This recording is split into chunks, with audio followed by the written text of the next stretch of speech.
The defamation case between Johnny Depp and Amber Heard continues. Today, lawyers brought up a psychologist hired by Depp, as well as the former couple's house manager. Joining me now to talk about this case is legal analyst Carlos Lastra, joining us again.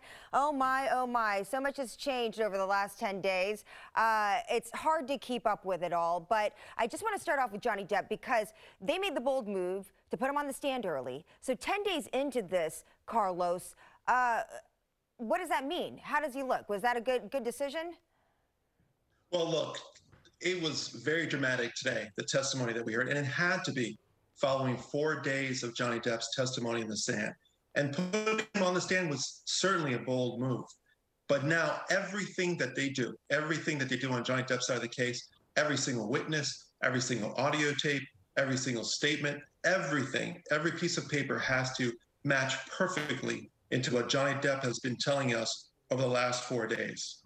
Yeah, and so now if he can do that, they're going to make substantial progress in moving their case forward. Yeah, so you talk about the witnesses and how corroboration is going to be key here. So when we talk about the psychologist who was put on the stand, how important was her testimony today? It was huge. Now, in my humble opinion, as a former criminal defense attorney, she was only second to the police officer, but let's focus on the forensic psychologist.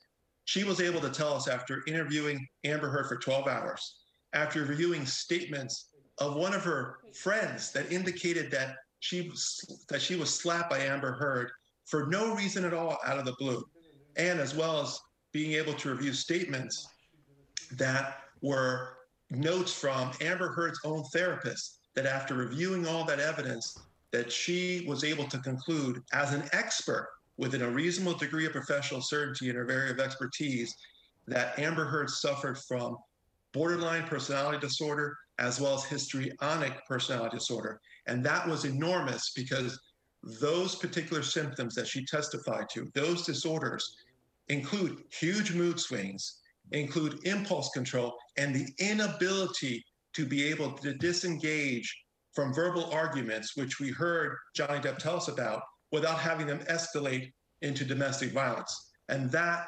was incredibly powerful testimony. Yeah, and in addition to that, we heard from the house manager who witnessed them fighting without them knowing that she was actually there. And then also this officer, and you say that was key too. Oh, that was enormous. I mean, think about this. We have a police officer, Los Angeles police officer. She testified that she was trained in the police academy to detect domestic violence. She's the first witness in this entire trial that has no ties, zero ties to either party. She's not on anyone's payroll. And what did she testify to? She came out to the couple's penthouse apartment in 2016 in response to a domestic call. And what did she tell us? She told us that, number one, she witnessed no crime. And remember, as a police officer, if she witnesses a crime, she has to make an arrest or charge someone. Number two, she said that she witnessed no injuries on Amber Heard. Enormously powerful testimony. Why? She saw it herself. No injuries whatsoever. Number three, no evidence of domestic violence at all. In other words, no broken glass, no broken lamps, no torn clothing, holes in the walls, no property damage that would indicate that there had been any domestic violence.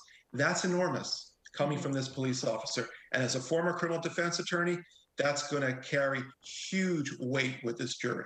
Well, we know, Carlos, there's going to be a lot more witnesses, and we still haven't heard from Amber Heard herself. And court convenes or reconvenes tomorrow at 10 in the morning. So the story will continue, and we'll check back in with you to see how it progresses. Thanks so much for joining us late tonight. Thank you very much for having me.